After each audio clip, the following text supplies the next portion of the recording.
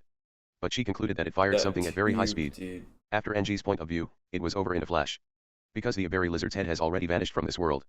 Its head exploded into a million pieces, the long neck that was caught in that explosion's momentum caused the Iberi lizard's body to fall backward. It lands with a sound too faint for its size. An unbelievable sight. However, bright red blood continued to flow from its severed neck. Whew. While sighing, the man aimed his right hand to the lizard corpse. Then, the body of Iberi lizard burst into flames in an instant. Sounds of oil crackling and the smell of burning flesh filled the air. Then, the man turned towards Eng. With the fire raging behind him, as if nothing happened to that man, he opened his mouth. You are Angelique Carentail, right?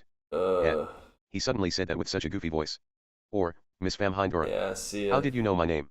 Eng wants to say, but the words won't come out. Still in a daze, she shakes her head. Eng noticed that they're staring at each other.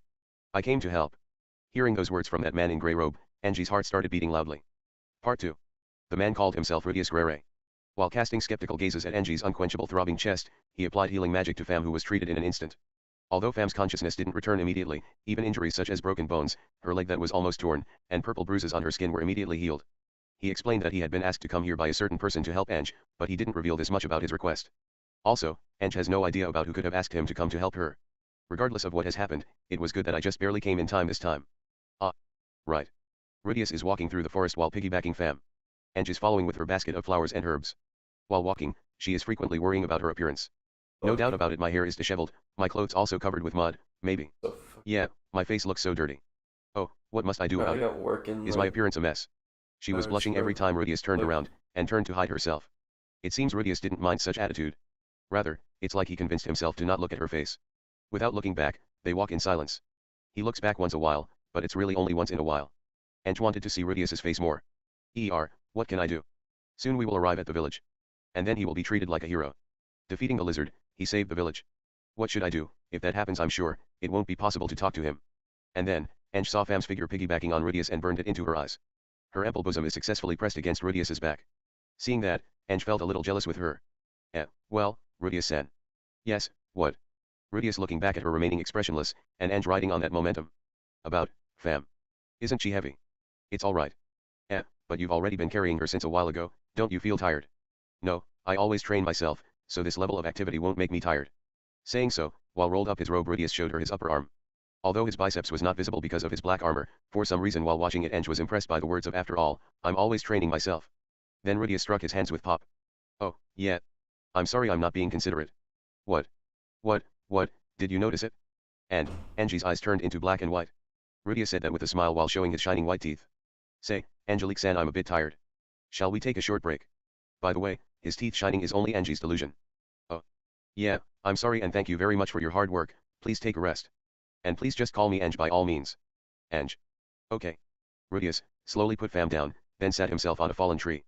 That fallen tree has a V-form shape. To Rudius it was obvious that he was only being friendly, sitting opposite Ange. But, as for Ange, she thought. This is a chance, and now is the only time. Eat.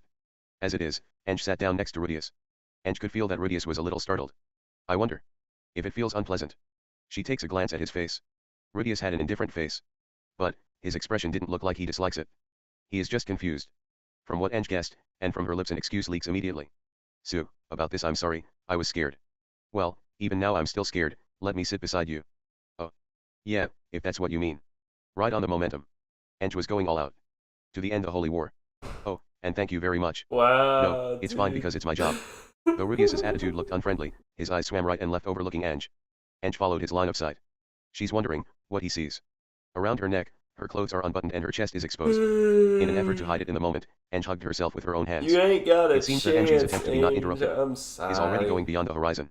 We ain't Ange tried to got a cuddle next to Rudius. chance. But as she tried to get closer, each time Rudius would move a bit away. In the end, Rudius was cornered at the end of the fallen tree and Ange pressed up against his arm. Wow. Rudius-san. It's a trap. Is it? When she could feel Rudius's line of sight focused on her chest, Ange swallowed. Her size isn't as big as Fam. But it's definitely greater than the average size in the village. She often receives sexual harassment like Ange-chan, won't you bring me medicine from the valley of your breast? From middle-aged men. It was a tool that only made fun of inside the village. A part of Ange had cursed it, but this was a weapon now. I said, even if it's work but the fact that you saved my life didn't change, I'm truly grateful for that. You're welcome. If, after this, we go back to the village, as long as you didn't immediately go back you can come to my house, and I will give you something as thank you present. No, I can't do that. Because my next job is already waiting for me there. Her plan failed, but Ange didn't give up. We all know. This is because Ange was determined to make it to the far end of the journey, to the we Eternal all City. know. So, that is, well then, at least please let me give my gratitude, but I don't have anything, except for my body. Even while feeling her face becoming red, Angie's arms that crossed around her body to cover her chest. Then opening her arms that covered her chest, Rudius's eyes were immediately glued there. And then Rudius suddenly stood up. Oh. Rudius-san. Surprise attack, my chronic disease is almost acting up, I need my medicine. While he said that, his line of sight was still glued to Angie's chest. But, hearing the word medicine, Ange came back to her senses a little. She is a pharmacist. She had thought that if the man in front of her had a chronic disease, her actions might be triggered it to act up. Oh, I am a pharmacist. If it's medicine, I could mix it after we've arrived at my home. No need to worry, because I brought some with me. No, don't tell me After that's giving where such a this big picture answer, came Rudius from. reached inside his armor. And took something out, It's wrapped in a white cloth. Seeing that, rather than a love affair, Ange was more excited by the medicine. Could it be some kind of recidivistic disease? Rudius is a powerful warrior. He has strong stamina 6, which makes it possible for him to travel while wearing an armor capable of taking the Aberi lizard's attacks head-on. In spite of that, he can also use healing magic. Had applied advanced level healing magic to Fam. She often heard that healing magic and detoxification magic are learned as a set. Thus perhaps, he is also familiar with detoxification magic. Afflicted with a chronic disease without any cure, he seemed to be a person right out of a legend. He himself didn't know how to cure his disease, and journeyed the world searching for a cure. Is that the drug? For your treatment? Yeah, well, it's something like that. But despite saying that, Rudius took... I'm just gonna...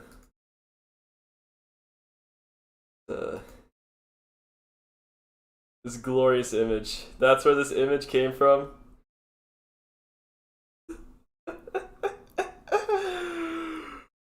Oh, fuck. Oh, fuck. Oh, that's funny. The edges of the cloth and spread it. At first Ange had thought that the medicine would fall, and motioned to catch it. But nothing fell, not pills nor powdered medicine. Other than that cloth, nothing was to be seen. So, where is the medicine? A strange thing caught Angie's attention and caused her to look up as she thought that. It was Pantsu.7. Rudius is holding Pantsu. According to its size, it's from an adult woman. When did? Why? The cloth that was wrapping the medicine until a little while ago. No, that is the cloth from a little while ago. What? Leo. While Ange cast her confused gaze at Rudius, he was taking a deep breath. Power he buried his face of against the Roxy. Suksuyu. HAAA.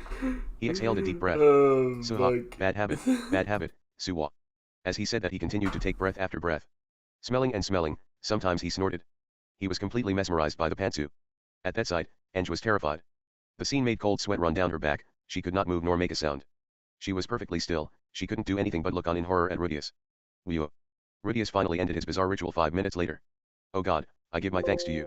After saying that, while posing like a devotee praying to their God, he folded the pantsu neatly and returned them to his bosom. Ange didn't know how to respond, the only thing that could escape her mouth was a pack sound. Her wit could not keep up with the current situation. She thought this was her chance, then suddenly the pantsu came out and she could not comprehend what just happened. After all, the holy relic is limited use only. But, only one fact came to her. Rudius's behavior just now had smashed her delusions to pieces. Yes, Angie's love at first sight shattered instantly. Well, what was it? Ange said. It's nothing. She woke up from her dream. Part 3. Then, Ange returned to the village unceremoniously. Before they entered the village, Rudius entrusted Fam to Ange. Because I won't make a stop at the village, I will excuse myself here. Yes. Hearing his words, Ange could only nod her head in reply. That bizarre scene still burned strongly in her mind. Now, take care. Then suddenly, he stopped as if he remembered something. Rudius stopped walking and turned around to face Ange. He looked back. Oh, well, Ange-san, didn't you mention about a reward before? Hearing his words, a chill ran down Angie's spine. Thank you. Yeah. When she considers it, he did indeed save her life. She can't refuse if it's his request. No matter how much she wants to run away from the physiologically disgusting man in front of her. Ange is not that ungrateful to that level. So, I'm troubled that, you want my pantsu too. No, I don't need that. But, I need you to do something.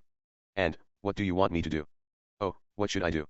It must be something amazingly kinky. Angie's resolute face turned pale, while scratching the back of his head after seeing Angie's reaction and muttering, well, what do I say? Rudius took something out of his backpack. A picture book along with a doll. Then, Ange-san, please read this book to your children when they're born. Please read this picture book to them and tell them that the supered race isn't like the Aberiate. Pardon me? Soup. This is the supered race. Supered race. After hearing those absurdly strange words, Angie's eyes went black and white. At the end of the book there is a table that shows you how to read the characters, so it could be used to teach your children to read. Just that, thank you. After saying that, Rudius placed the book and the doll in Angie's hands and left. In Angie's hands sat a green-haired magic race doll and a picture book. Just from the look of that supered race doll, she felt terrified. It's incredibly detailed and painted with vivid colors. It seems like it could come to life at any moment. The image of the terrible demon. There was an impulse that made her want to throw it away on the spot. However, the fact that it's a request from someone who saved her life made her reconsider. Let me see. Supered race. She never met them, but she knew about them. The supered race she knew was just as frightening as the Aberi. When she was a child, if she was doing something bad, her parents would threaten her by saying she would be eaten by a super. Was there really another story that the supered race weren't bad guys? Why such a thing? Ange, not knowing what to do about such a strange request, pinched the doll's head. Oh. Then the doll's hair came off. Now in Angie's hands was a warrior holding a spear with a rugged face. Cool. Seeing that, Ange laughed. She didn't know what his intention was. But, it's what the person who saved her life requested. Let's do as he asked. That was Angie's decision. A few years later, by curing Dochin from the Aberi disease, Ange was chosen as his second wife when he became the village chief. Dochin is an ordinary man, but he is a hard worker to the point that it isn't even funny. However, he is not a pervert.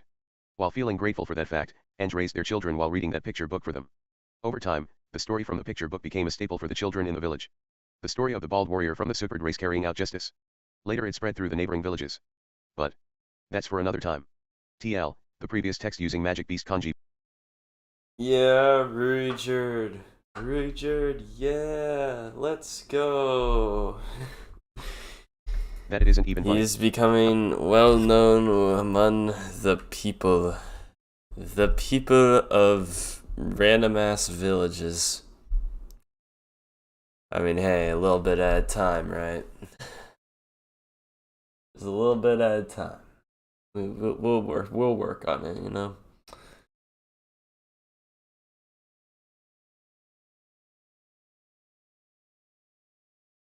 Yeah.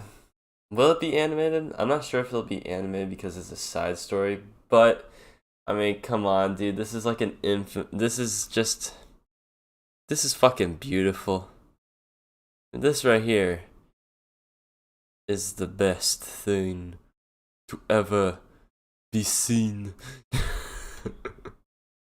Yeah, let's hope this gets animated.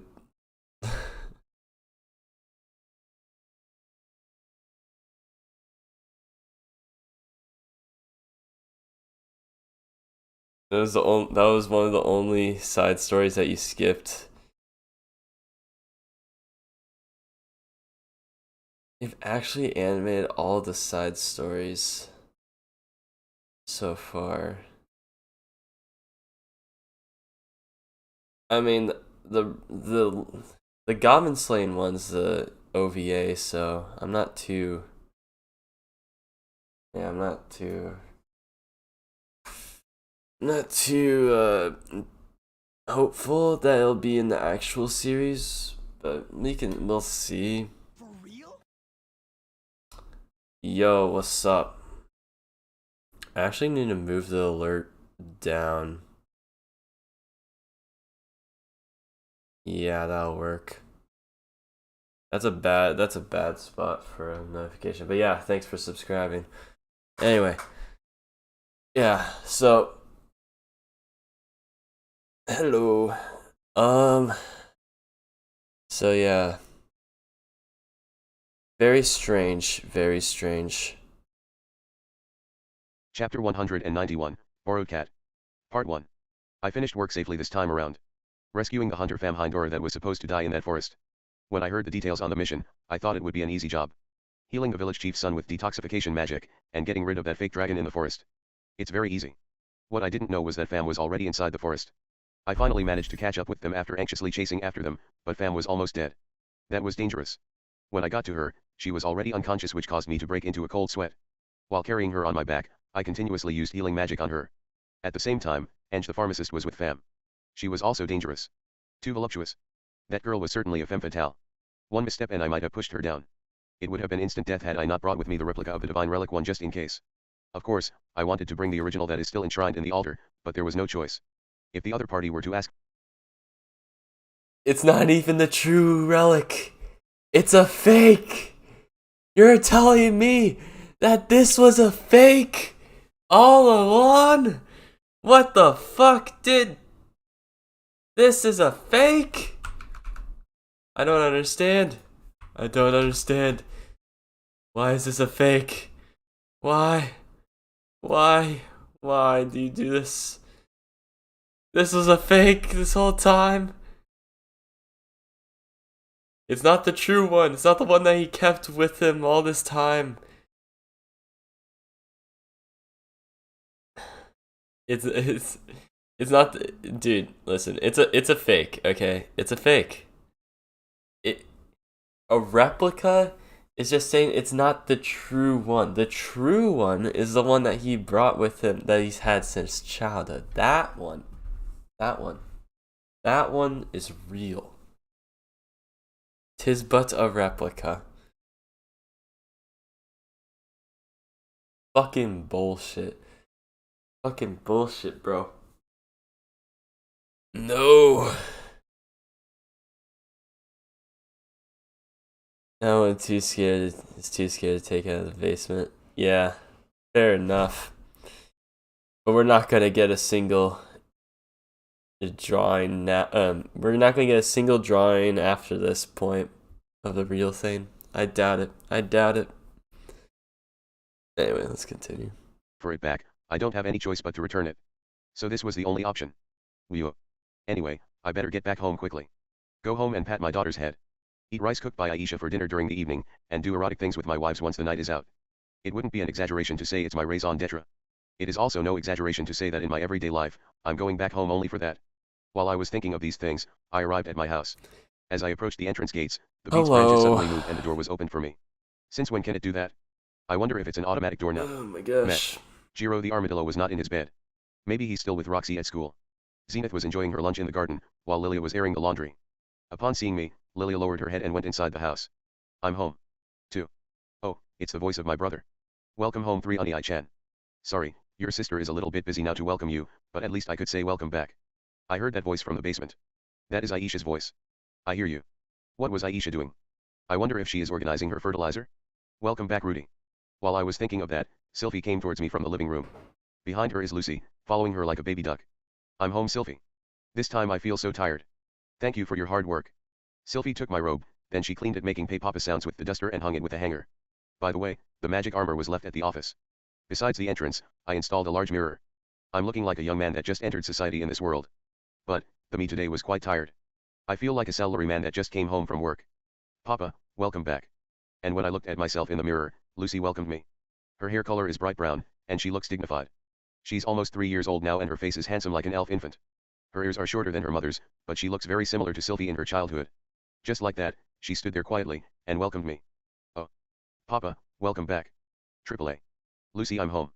When I tried to give her a hug, she suddenly ran away and hid herself behind Sylvie. She is glaring at me with vigilance. Shock. Oh, do I look that dangerous? Come on, Lucy. No. Sylvie scolded Lucy and held her hand towards me. I caught it immediately. Lucy's hand was very small, and warm. Sylvie is right, her body temperature is higher than normal. Maybe because she is a bit thin. Or, was it a characteristic of the elf race? How many Oh. volumes will Nope, you read Lucy now? Tan. Volume? Just give Papa a welcome kiss on the Are cheek, you but asking he... me that I'm gonna? No, it's scratchy. Are you saying that I'm She gonna hurriedly read avoided me when I multiple tried to give her volumes in some this kisses. live stream? Come to think of it, I did not shave at work. Chapters, I'm not Regret. sure. Anyway, Probably I'm go reluctant. for I another will stop for like now. hour Yeah, or so. I don't want to force her when she but doesn't that's want to. probably the I don't want max her to I leave me. can stream When I put for. Lucy down, she immediately ran pit-patting towards the dining room, fleeing from me. Because I Did still she really gotta do hate a me so homework much? assignment before I work Omega, in like point 4. 3.5 Sheesh, hours. that Lucy. So Sylvie sighed while posing with her hand at her hip. But, compared to before, I think Lucy was beginning to open herself up to me. She already could call me daddy, and no longer made a who is this guy kind of face. I feel that there is still a little distance. But, it can't be helped. For now, in order to regain the warmth that I lost, I embraced Sylvie. Kissing her, and groping her butt while doing so. Really, Rudy. Oh, somehow I got turned on. I wonder if I could take her to the bedroom right now. But, doing that when the children are still awake. We can't do this now, let's do this later. Okay. Being told so, I released her. Anyway, as long as I make love to my wives, that femme fatale scent would be blown away. Where are Lara and Roxy? Lara is in the living room, and Roxy is still at school. Following Sylvie's answer, I went to the living room with her. Lara was sleeping in the cradle. Lara Grere. My second daughter. A baby with beautiful blue hair. But, probably because she has a deadpan expression, I could feel many intense sound effects can be heard around her bed. Leo curled himself below the baby cradle. Well, I won't get in between him and his prided charge. Lara, I'm home. You. Even though Lara is still young, she could already understand me. Even though not even a year has passed since her birth. Possibly, the children of my house are geniuses. Or perhaps this time around it's a reincarnated person. But, she didn't respond to English or Japanese as usual. Karen. But, I never get her saying thank you for your hard work, now please take a rest for a while. Nah, it's probably because of her deadpan expression. Ignore that. I wonder if she will grow into a proud-looking girl in the future. Lara, she doesn't cry or laugh much, so I'm a little worried. Sylvie is worried about Lara in a different sense from me. Although, I think that's okay. I mean, I was also that way in the past. This is of no concern. No doubt about it. Well, still, I understood Sylvie's concern. The treatment towards someone with a mental disability in this world was very different from my original world. Well, it's okay. Even if something were to happen, she is still part of this family. I know that, but I get the feeling that Roxy would feel responsible. I will give her a loving hug if the time comes. While stroking Leo that came to lick my hand, I simply told that to Sylvie. But it's likely that Roxy will feel responsible. I'm just really happy that I have a new daughter. I'm wondering, somehow, Roxy was showing her perfectionist side. And, that's when I noticed something. Eris is not here. She is always competing with Aisha in welcoming me. And If she's I always making me remember touch her stomach and saying correctly, I'm yes. pretty So sure as to that indicate it was becoming larger Roxy's steadily. child is At those like times, really I would also rub her important breast and get beaten in turn. Orsted's It's always that kind of fight pattern, with but Hitogami, today, but that didn't happen for some reason. I wonder what happened to her. I don't know. Where is Eris? I'm pretty sure that When I asked that, Hitogami. Sylvie showed me a No, troubled not face. Hitogami. Somehow, Fuck. she's been having a little dispute Yeah, with Aisha since this Hitogami. I'm morning. pretty sure he tried to kill What? Roxy because of Do it. you mean they got into a quarrel? Quarrel? I wonder if that could be called quarreling. Sylvie gave me a vague answer. One look is worth 100 explanations. I understand, let me see them. Right. After patting Lara's head, we left the room. By the way, Lucy was peeking at us from the gap of the door, but when our eyes met, She quickly escaped to the second floor with a dota-dota sound.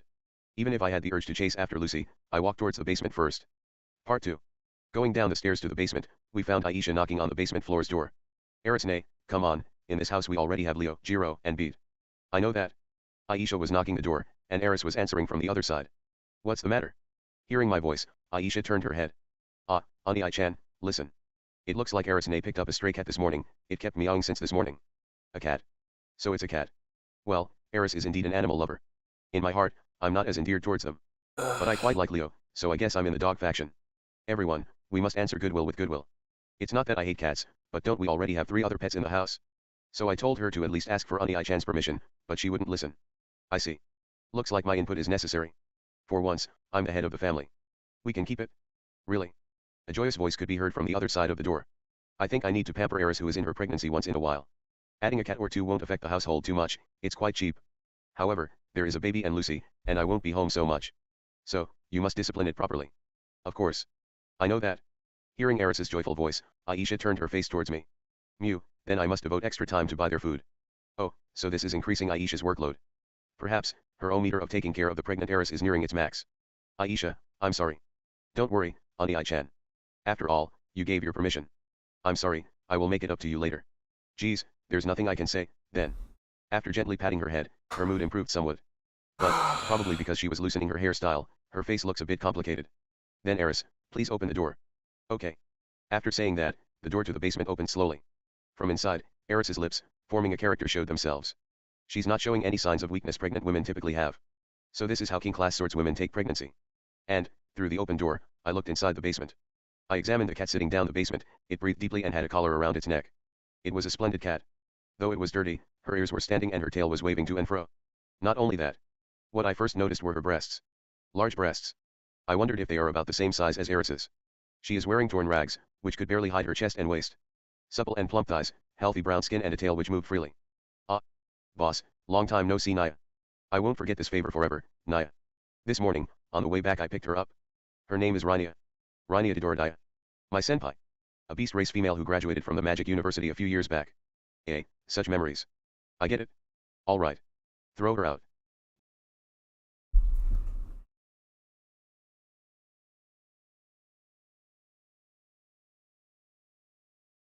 Please throw her out. Throw her out. Why was Eris saying that she was just a cat? This is a fucking beast person. What the fuck?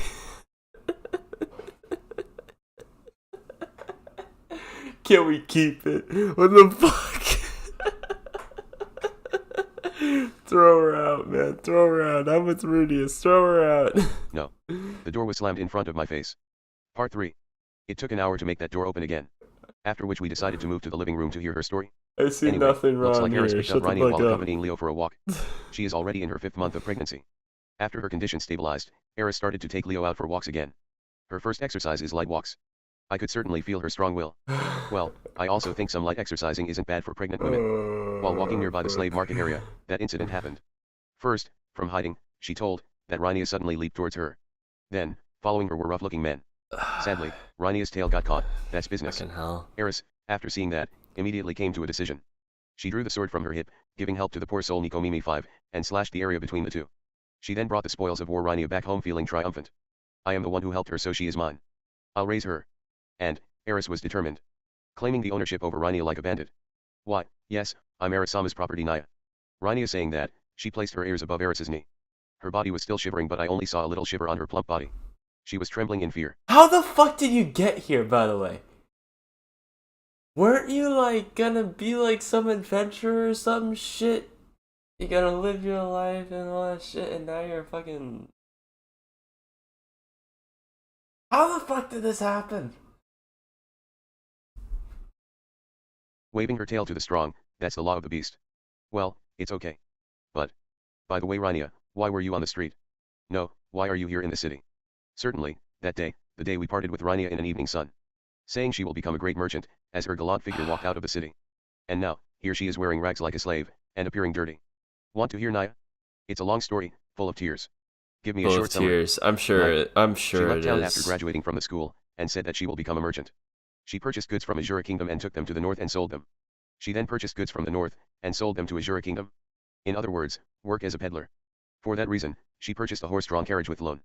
Taking this opportunity, she also stocked up on goods. Also with a loan.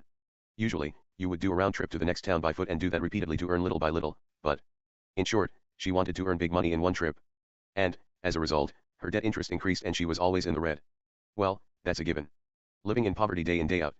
It seems she was paying her debts little by little, but she didn't know when her debt would be cleared, and those days continued on. That way, she carried on, hoping to gain glory under the sun someday. A merchant belonging to the firm where she borrowed money from had approached Rania and talked to her. He eagerly talked about paying back the debt with something. But looking at the business, it wasn't going well. You can't erase the debt, but it's possible to become a member of the company. It will make payments much easier. To become a member, 20 Azura gold coin pieces were required as fee to pay the management in the firm, but you could also gain that back later. You could return the remainder of the debt later. Once you write IOU, just trust the rest to me. Rania's story continued. When I heard of that, it really sounded fishy. And the cat was successfully baited with fish. Rania's 20 pieces of Azura gold coins were gone to purchase a badge of the members of the Chamber of Commerce. But, that bright red member's badge was a fake. When the time came to make her debt payments, they gave her a "what's this guy doing?" kind of face when she showed her badge to the Chamber of Commerce debt collector, and they immediately noticed that it was a fake. But, the IOU is real. Rania's debt increased by 20 Azura gold coins. Azura gold coins are the most valuable gold coins in this world. 20 Azura gold coins, and surely, the interest from that is a big amount of money. Originally, Rania was already up to her neck with the interest payments from her previous debt. With this new debt, she already couldn't pay them. 6. Her carriage was seized, and Rania was taken into custody. Akashi 7 I was swindled, and that's how I ended up being sold to a slave merchant. I think half of it was her own fault, but, well, a fraud is a fraud. That swindler is the one in the wrong. Though, it's already come to this. Eris already injured the slave traders, and that is a problem. There's children and babies in the house. Given these circumstances, I don't want lowlifes as my enemies. I wonder what's wrong. Boss, help me, Naya. By all means, Naya, I don't want to become a slave, Naya. Rania begged me while clasping her hands. She's dressed in rags and has a collar. Somehow, it's erotic. Rania. You. Yes, Naya. Was it game over for you already? 8. Nyat. Before Rania could stand up, I was suddenly looking at the ceiling. The Boreas punch exploded, and I was flipped from the chair. Rudius. Are you even listening to her story? That's right, Rudy, you don't understand delicacy at all. Ani-chan is the worst. I was severely bashed by the ladies. I'm sorry. Now let's apologize honestly. Yeah, that's right. Certainly it's a bit too vulgar. Excuse me to say, Naya. Naya. I'm still a pure virgin girl, Naya. Something like that was what made my value as a slave rise. I got it, thank you. I do not know why I heard myself. I had to make sure somehow, whether they left some mental trauma in her. I'm reflecting myself. Even so, her value increased. Even in this world, the kind that value in virginity does exist. Come to think of it, in the great forest the unicorn is residing inside. While thinking of these, I noticed something about my body. My nose is in pain. Upon examination, I had a nosebleed. Sylphie was applying healing magic with quick motions. This is a true fucking university graduate fucking gone wrong. Just like, yes, you graduated from the most prestigious university in the entire world, the Renoa University in this world. And what made you so unsuccessful? Just one word. Debt. That's it. It's just debt. That's it. Debt, which caused me to get into more debt, which caused me to get into more debt, and then which resulted into me almost being a slave.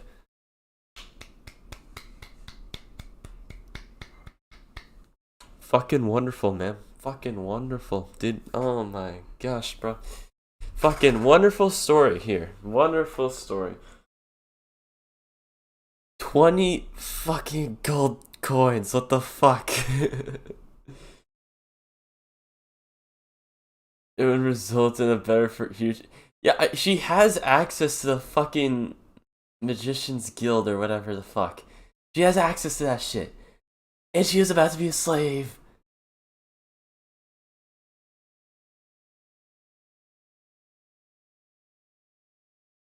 I don't... She was being sold... What? Yeah. You think 20 is a lot, the American dream? Okay. You think 20 is a lot? Alright. Well, how about this? Didn't they say that 5 gold coins was enough to get you through the entirety, the entire curriculum and live at Renoa University? Didn't they say like 5 gold coins was enough for that? 5? She's also a beast princess. Yeah, royalty. Fucking hell. Just like the true entrepreneur lifestyle, dude. Oh my gosh. What the fuck? Ma, however, I feel a bit worried. Eris already attacked the slave merchant. They must feel humiliated, and will come to exact revenge on us. Somehow, I must do something about that. By returning Rania to them peacefully. Or by crushing the hostile slave merchant thoroughly. If I choose the latter, I'm afraid Norn might get kidnapped in a detestable way. Either way, abandoning Rania would fill us with guilt. But she is my friend. Excuse me. And, we heard some voice from the entrance. I don't know any man with this voice, but behind me, Rania's body suddenly jerked and she jumped behind the couch to hide herself. 20 gold coins is not a lot. Shut the fuck up. Gets you through. Part 4. I proceeded to the entrance. Gets you through I know fucking our slave is inside this school house. We have come to take her. and the litter. I do not know what you're talking about. Lie. Please That's don't make such a baseless lie. Come on. Lily you're replied fucking to them while I made my way. They brought 3 people. If you don't think that's Standing a at lot. the front is a tiny man with a knife. He might be from the dwarf race. Behind him was a muscular bald man, and a Mohican-style haired man. Violence oozed My from their nose is bodies. going crazy today. They gave a feeling like that of Samson and Adon. So you say. In this town, a red-haired pregnant woman is already conspicuous, then combined with a large white dog, we already know where to search without asking. Maybe Arisama is acting violently. You just said it's a possibility. However, inside our home, there is no such thing like a slave to be taken back. Lilia gave them such a clear answer, the baldy from behind made a cracking noise with his hands. Pushing his way in front of the small man and then reaching towards Lilia. You 9. This granny is in need of a beating. Lilia could only tremble while her shoulder was about to be grabbed violently. Wait, whoa, wait, don't make trouble, and absolutely don't touch her.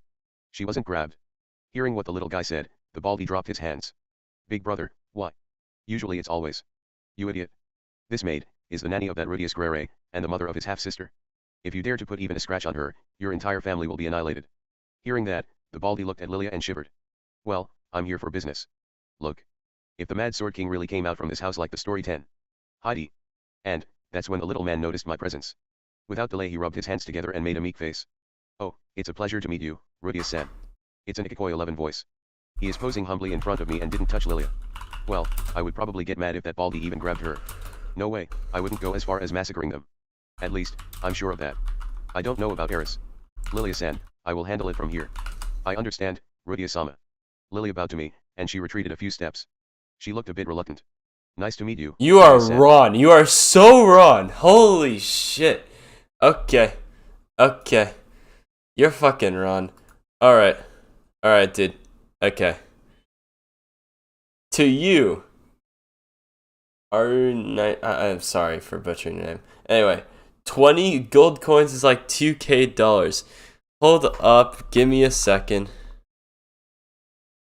Give me a second here. Fuck off. 2 gold coins is like $2,000. 2. 20K. 20 fucking K. Yeah, I'll just go into debt. Easy. Just join this membership for a casual 20K. Bro. And in this fucking... Oh my gosh, bro. What the fuck is wrong with you? Anyway. Fucking hell. Ugh. Whatever. While rubbing his hands together, the small man bowed again. I'm working under the Balbard Company and I was charged with this matter. My name is Kinko. Nice to meet you, I'm Rudius Grere. But Kinko? That's like a certain drug for mosquito. 12. So Kinko-san, what's your business here? From what I heard, I could make a rough guess. Yeah, you got it wrong. You got it wrong. Fuck you. You got it wrong. Oh, I am reluctant to say this, Rudius-san. One of our beast slaves ran away. Yeah, fuck you. What kind of slave? A daughter of the Didoradai tribe, high battle capabilities and able to use magic. Really, the best slave. Oh. I already heard from Rania. She's the best slave. Her evaluation is high, so she must be insanely expensive. Eric Adventure Then, Quest the hunting gets party you from our fucking company chased after her, but they were annihilated. $200. Oh. Must be Eris's work. Somehow I feel sorry for them. A slave merchant worker, rather than exacting revenge on the murderer, they chose to track her down. I feel helpless. Well, that kind of thing is an everyday occurrence to us and all part and parcel of our work. Dude. There's always victims. Broke. Without even mentioning that the other party is subordinate to the second ranked in the 7 great powers dragon god, and an acquaintance to the next king of the Azura kingdom, right? So to say, somehow I got saved. It looks like they're scared of Orsted and Ariel's name. It's the power of connections. Thank you, President Orsted. Section Chief Ariel. Somehow it won't become a huge deal. But, it looks like the news about me working under Orsted have already become widespread. Maybe the rumor spread from somewhere. However. Rudia-san. Yes. That, slave is, how do I put it, her price is quite high. You mean? A premium slave? Although I think that he is rather a stupid man, but who knows that he has quite an ability in this. Well, each man has their strong point, isn't that right? That slave slipped towards this area. Incidentally, I'd be able to treat you well at our establishment. As expected of that slave, she wouldn't come along willingly. But too late, someone already bid on her 13. That buyer was one Bo SGRT, you get my meaning. Yeah. That's right. Rudia-san also knew them very well. That's Eris's former house. The princess from the Dodoradaya tribe could freely use magic in combat. Beautiful and still a virgin. Hearing that, they immediately bought her for 300 Azure gold coins as an advance payment. Maybe it's Uncle James, or his son. Really? It's this fucking very house? Eris. 14. Rather than using that money for buying Don't a tell slave, me Eris why didn't bid he use on that this for Fido bitch. territory's reconstruction? But Eris also fell in What? love at first sight with Rainia, and if Rainia is a limited product, I won't What? get my hands on something like her again. Seems What like the I have a fuck? money issue. This slave is really pricey because it is a limited item. This person must be Bro. forced to accept her situation, right? Bro. Well, I What? would say so. Hey, could you let us past? You understand, right? We need to retrieve our slave. Focused in the money, huh? Well, it appears to be a large enough loss to cause their company to collapse. Even if they collapsed, I don't care. I won't feel bitter about it. Come to think of it, Rudia-san. I'm perplexed, he's directing a threatening smile to me. One of your little sisters and your wife, I'm sure they're coming back and forth towards Magic University. I'd feel bad if we had to disturb them. You don't intend to mess with Norn and Roxy, do you? If this matter really comes out, I certainly won't go easy. Didn't I already prepare myself to destroy Renoa Kingdom? Oh, not for now. Of course not. Of course, I don't want to be in hostile relationship with Rudia-san. If possible, we want to get along. I also feel the same way. So you agree? Then, please return our slave. I also don't want to discard my life by being the enemy of Rudia-san. But, Ora, did you know? As it is, we will end up killing each other, biting each other's neck and die at the same time. Here's a fair trade. He's got a point here. I get Renia, or whatever, Renia. I get Renia. And you, good sir, don't get to fight me. There you go. That's easy. Here's a replica holy relic as a initial payment. Fucking hell. Dude, just threaten him. It's easy. You don't have to do shit They're also after in a that. desperate state. After they've cancelled the advance payment of 300 Azure good coins, and even if I paid them the same price, they'll lose from the payback credit. Hey, come to think of it, trying to refund the 300 Azure good coins, 15. They would certainly go bankrupt. And thinking that they would go bankrupt, they would become desperate. Plus a Rouge doll and book. Well, now that's a fair Rania trade. was careless this time. Getting herself in debt, then adding more debt, and finally getting swindled. That is a fair It was trade. her own fault. Even if they tried to throw her into prison, Boreas nor myself would let it happen. As far as I know, at least for Saro-sama, he never made those beast-eared maids work too hard. He never gave them hard labor. Fair enough. Well, maybe they had to do some erotic things, but good-looking guys like Philip and Eris were over there. The Boreas love beast girls, so she will be loved. If it's like that, I will ask them to let me write a brief note. She is a slave, but please don't treat her badly because she is my acquaintance. Alright, let's go with it. I understand. Do you now? Yeah, now. While I was looking back to bring Rania, I swallowed those words. My eyes caught the presence of someone at the top of the stairs. Lucy. My cute daughter. She has an anxious look. She had seen what's happening here from behind the railings on the stairs. Lilia-san. Yes, Rudia-sama. Here, if I yield to this threat, is it really alright to hand the pleading and frightened Rania over to them? She's laid the groundwork. Het. I have been anxious in front of Lucy. I am a father. Inside this house, won't my child be scared if I let these bad men forcibly take someone away? No. From the safe in my room, please bring as much as you can. Yes, Rudia-sama. Lilia was quick. After disappearing into the back of the house in a flash, and hurriedly came back with an armful of big bags. Bags full of both small and heavy objects. I opened a bag which contained several smaller, tightly packed packages. I picked up one of them, and threw it towards Kinko. This is. While frowning quizzically, he opened the bag that he just received. And his complexion changed. It is a magic stone. If you sell it in an appropriate place, it will be about 500 Azure gold coins. Oh, you mean? Here, another one. I threw the second pouch. Kinko received it in a hurry. Perhaps, you didn't just captured one Dodoradaya, you didn't capture the princess of Adoradaya, right? Because those two were always together. No. I mean, didn't we only capture one animal? For your own sake, I advise you to not lie to me. Saying that, I threw the third pouch to him. While catching it, Kinko's face was full of confusion. You've said that, but if later I went to your shop and found another, your shop is history. Because I don't intend to finish this with just money. Kinko's face quickly turned blue. It is true. A daughter of Dodorodaya, we only have one of them. Well, I guess it would be like that. I only need to listen once. Rainia became a merchant and Purusana became the village chief. The two of them followed different paths, there's no way they would be caught at the same time. By now, Purusana would already be back in the Great Forest. Well, if that's how is it, I will purchase Rainia. No way? This, 3 bags. Well, if it's not enough, I still have some magic items, do you want one? I also reached out to the next bag. 2,000 pieces of magic stones all at once. TL, this is the original text 2000. I showed them what I earned all of this past year. And, no, this is fair enough. Well, without saying so. Recently, my house is a bit empty, you know. Because I am often not in the house, that's why annoying insects come. To bother my family. Perhaps you've seen some? Oh. We must keep a nail tight here. Intimidating diplomacy. Bro, at this point, if they know Rudius is gonna... Dude. If they know Rudius is going to just... Okay, I can see why. 20 is not that much anymore in terms of Rudius' situation. But still, though, we've established before that A rank adventures reward you 2 silver, not 2 gold, 2 silver coins, and that's $200. So this is a bit, but anyway, the fucking, oh my gosh, what was I gonna say, dude? If he's willing to throw this much money at Rainia, like, they're just gonna kidnap the other bitch and try to sell it to Rudius. They're just gonna kidnap the other bitch and sell it to Rudius. Like that's how it's gonna go.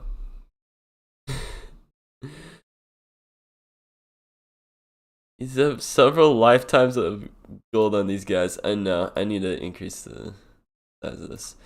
Anyway, yeah, like, really, bro, like, it's not gonna scare him. It's just gonna have him, like, do more shit, more shady shit, and get Rudius' attention, because they know Rudius isn't gonna handle it with fucking violence. He's just gonna be like, you know what? Let me just buy it. Let me just solve it with money. That's how it's gonna go. No matter how much he tries to lead them into thinking that he won't do that. All the money that they made getting Zenith out of that labyrinth, yeah, basically. Also, in the future, I want us to get along. For example, if the daughter of a Dorodai that I mentioned a little while ago comes up or becomes a slave. Or if a daughter or a sister by any chance become a slave. I ask you to at least give me a little leeway. Yeah, of course, you will have your leeway in our market. What if I install the jewelry on the forehead and apply light magic for you to wear? How should I put it? How about a helmet with flashlight instead? In fact, he's Kojiro's body began to tremble and he suddenly bowed to me with a frightened look on his face. What? Oh, okay. Fucking kidnap She is sold the to you. other bitch. Don't threaten me. What the fuck? I don't want to be your enemy. Thank you very much. I won. It is a victory, the power of money. That said, I'm not going to turn this place's slave merchants into my enemy. Incidentally, also the Boreas family. Fucking hell. Also, please come back later. I'll have a letter for those Boreas and I need my receipt. Oh, is that so? I got it. After saying that, Kojiro took his men and left in a flash. Whew. Large amounts of money just disappeared in a flash, huh? There were only 3 magic stones, but they were worth about 1,500 Azure gold coins together. That was a lot of money. Lilia didn't say anything, but she must have been amazed. Rudia-sama. Lilia-san. Well done. Thank you. With a slight smile, Lilia bowed down to me. It seems she forgave me just this once. But, Aisha might get angry. I wonder. Let's convince Orsted to get more remuneration somehow. Well, Orsted can find that shit. Lucy, he was just casually throwing your daddy stuff is a man like... that will help people who are in a pinch. Like Rudy, so if you're in a pinch, I'll help you immediately. So you don't have to worry about anything anymore. Enough. Now, jump to your papa's chest. There. Thinking about that. He's basically like Jean Lee. He's just Lucy a fucking war printer, bro. Sob. It's just a currency, gold coin anyway, printer. Thus Rainia was saved. It was decided that she will live in the house. As a slave. Head note, Roxy's panties in volume 1. What was that first note referring to? Anyway. It was decided that she will live in the house. What? As a slave. Okay. Anyway. Fucking hell. Ursula was casually throwing way more than that at him. Yeah, I know. That's why I'm saying, like, getting remuneration, that'll be fucking easy. Especially after all the work he's doing for Orsted. Has he even paid him? Has Orsted even been paying him for all these adventures? He paid him in advance, but has he actually paid them like at that time or after these adventures happen? He owes him something, you know, probably, right? Maybe, I don't know, probably not.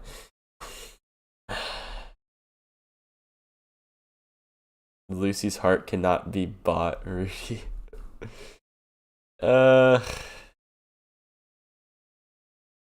Maybe it can. Maybe it can. It's not. It doesn't hurt to try. It does not hurt to Chapter try. 192, Entrance Ceremony and Student Council President. Part 1. Fucking It was hell. decided that Rania will be working as our maid in the house. As for me, I think it's fine to throw her out on the street. But, that's not happening. Rania is my friend. When my friends are in trouble, She still of course I hates will go him, to help so them. But for an instant I yeah. was thinking of abandoning her, but I just couldn't But do it. maybe this I didn't have the heart to loosen point him one. up a bit. Moreover, Aisha Maybe strongly objected to that she'll idea. be friends with After paying Linear that Hood outrageous amount of 1,500 Linear, Azure gold whatever coins, the fuck, there is no way knows? she will let her get kicked out of the house. Ani-chan, your payment is good, but that amount of money is nothing to laugh off. Until she pays back all of it, Rania-san must work here. Indeed, your Ani-chan receives an irregular salary from Orsted. Be it a magic item or magic stone. Probably because of his time loops, Orsted knows where to find it all. So, if it's about gold coins and my lifetime living expenses, I could immediately gain it back. Still, well, 1,500 pieces of Azure gold is still a large amount of money for me. I mean, isn't that more expensive than a house? Oh well, she is Rudius's friend, I so mean, that's why I won't like, give up on her. And those are Eris's words. Orsted could Since the just very go to beginning, like Eris a didn't few want to hand over labyrinths and Rania. one-shot everything. If I choose to hand over and then, Rania like, that time, take all that she would shit. definitely If he come out with a sword really hanging on her becomes waist making desperate, catching sounds, then producing a large number of corpses in a flash. If I scold her for killing that slave merchant. I don't care how she killed the slave merchants, but I'm afraid that it will affect her baby. Or he could just Maybe the evil spirits negotiate from the with people she... Ariel and just be like, "Hey Ariel, bitch, give me money," and then she'll just give Orsted money. But you know, I mean, I'm pretty sure he could just threaten any king and they'd give him as much money as he wants. I don't think like he needs to like go search for magic stones or whatever the fuck. So Chapter 1, Ceremony and Student Council fucking President. hell. 1. How the was decided fuck that- does that? So, if it's about gold coins and those are Eris's words. Since the very beginning Eris didn't want to hand over Rania. If I choose to hand over Rania that time, she would definitely come out with a sword hanging on her waist making catching sounds, then producing a large number of corpses in a flash. If I scold her for killing that slave merchant. I don't care how she killed the slave merchants, but I'm Eris, afraid you're that it will not affect her getting baby. another fucking Maybe the evil present spirits from the people she for- killed will haunt her and kill in her during pregnancy. I swear. Therefore, next time I No. will use Ariel's name for some pretext to gain their No. trust. No Or perhaps, baby shower saying that gifts. before they could even You place their got a hands on their mouths. 3,000 gold Eris is coin that kind of woman. value. I've given up on trying to slave, change her. which he was probably I gonna think it's a buy good idea, anyway because it was a friend. That's what but Sylvie said. She also Whatever. did not oppose hiring Rania. Sylvie already knows that I'm only on friendly terms with Rania. In fact, she complimented my value in this Hello there friendship. from Argentina. One. Oh shit. And that's what the hello. holy beast Leo said. Although I don't understand what he's saying. Only Rania knows. Oh, that's yes, fucking of course far. Leo-sama. It's nice to The be power under of you, Naya. YouTube streams. Listen to what I said, Naya. It's fine to be under you, Naya. Rania, she didn't ask me why the holy beast Sama Leo is here. Leo seems to have already explained his circumstance to her with respect to the matter. I don't know what you've explained, but she didn't need to Oh, hear more no. from me to respect the holy beast's wishes. Oh no. Anyway, Rania's position in Non-English the household is below messages. Leo's. Shit. Poor Rania, her position is below even a dog's. Struggle. Rania's salary is 2 Azure silver coins, but is deducted by half for her debt's repayment. So it's actually 1 Azure silver coin a month. Including a bed with 3 meals. As for the bed, she began to sleep in Eris's room. Rania acts as Aisha's subordinate, but to give it an actual name, she's like Eris's pet. However, 1 Azure silver coin per month. About 1 or 2 pieces of Azure gold per year. Her debt repayment, it's gonna take 1,000 years or more. Rania. The fuck is Aros again? Fuck. Fuck you. Fuck all of you. Fuck all of you. Oh shit. Are you fine with that? You. I already received too much help, Naya. Ah, fuck. That's already enough for me to cherish forever, Naya. Rania seemed to have given up already. Like an impala bitten in the neck by a cheetah, she's resigned to wagging her tail in front of Eris forever. Well, if the person herself is fine with it, then it's all good. After that, Roxy also returned home, but she did not seem to mind either. Her comment is like Sylvie's and compliments me for lending money to help out a friend. However, when she heard the price, she gave me a paranoid glance. I wonder why. For so much, is a noble daughter's virginity really that pricey? It didn't take long to solve her misunderstanding. But, it looks like my lower body still lacks any sort of credibility. Point 2. Part 2. Next morning. With Roxy, I went to the Magic University. She didn't ride on Jiro this time. We're walking together. We clomped our way through the snowy path. 3. I haven't taken any lessons from the Magic University in a long time. I also began to miss that once a month homeroom. However, I need to go to school now to greet Cliff and Zanaba. I need to ask something from them. Leaving the avenue paved with magical bricks, we're getting closer to the first principal's bronze statue. When I see the fortress-like school building, I begin to feel a bit emotional. When I came here for the first time, I was a man suffering from ed. Well then, Rudy. We're parting here. Alright, Roxy. Stay cheery today, too. Rudy, also dash. Hey, look. Roxy Sensei came with a man today. As Roxy says her farewell, I hear a sudden shrill voice. Looking around, a group of students just leaving the dormitories point to us. Eri. Isn't he Roxy Sensei's husband? Norn Senpai's legendary Oni-chan? This is my first time seeing him, but he's actually pretty cool. Seems as if I'm being treated like an endangered species or something. However, I'm unexpectedly also an Eichmann. 4. Fufu. Suddenly, Roxy looks at me with eyes full of admiration. It's different. It's like a child who would be happy with just a little praise. Excuse me. And, I wrap my arms around Roxy's body, hugging her. And, facing toward the students. Kaie. While raising the shrill voice, the students disappeared into the school building. That's part of my appeal. When Roxy gives me that look, I quickly release my arm. 5. Her ears are red. I myself feel a bit wounded, and my tail is wagging. See, can't you let me go now? There isn't a reason to not let her go. But, I could make any excuse to Roxy. To stay by her side. 6. In fact, I only want to feel my little girl's breasts. While I think this, I rub our cheeks together. Her cheek is smooth. What? All of a sudden, in a place like this. And of course, just like last stream, you fucks, we fucking hell. Of course, we fucking reach peak viewership during these Roxy horny scenes. You motherfuckers. You horny degenerates. I swear every single fucking time we get a Roxy scene like this, for some reason, the viewership just peaks. You horny degenerates, I swear. Holy shit. What the fuck is wrong with you? Anyway, fucking hell. I see. I'll take it, then. Then, Rudy, take care. Roxy dashes to the staff building, her right hand and feet moving together. After parting with her, it's not our I run fault, toward the fuck research you, building. it is. Part 3. What? Peak Seems I'm too fiction, early. fuck you. I arrive at the research building, but Cliff doesn't seem to be here yet. His child. It is all your fault. It is definitely 100% your fault, and someone when left. She gave birth to the child, Ellen Elise unceremoniously dropped out from the As soon as Roxy leaves, someone else leaves on the street. As soon as they're exposed, they Many frowned upon her leave. for that, using the sacred school grounds for something like that. I respect Fucking Ellen Elise in that hell, regard. dude. Let's see, now I have some free time. I could go to Zanaba's place first, As but soon as Roxy if that leaves, diligent Cliff you didn't hear should what I have down. to say first, he'll be bugged about it later. You should just goes I'll go down. to Zanaba's place this afternoon. I feel bad for Zanaba for my constant sudden appearances at his place. Let's go as planned and meet in order Cliff rightward arrow Zanaba today. While I'm pondering here, I see a parade around. Can't stand Walking on the slightly snowy road 7, they shitheads. assemble themselves in the schoolyard. Having nothing else to do, I approach them, overhearing the principal giving his speech on the stage. But, magic is different. It has unlimited potential. Regaining the lost magics and learning to integrate it with modern-day chanting aid. Every one of you has the possibility of bringing forth the new evolution. I think I already heard that speech somewhere. I try to remember where I heard that speech before. My entrance ceremony. So, it's already that season. Now, what was my grade? 5th grade. No, 6th grade. I only attended the lessons at 1st and 2nd years here, but I would like to attend my graduation ceremony.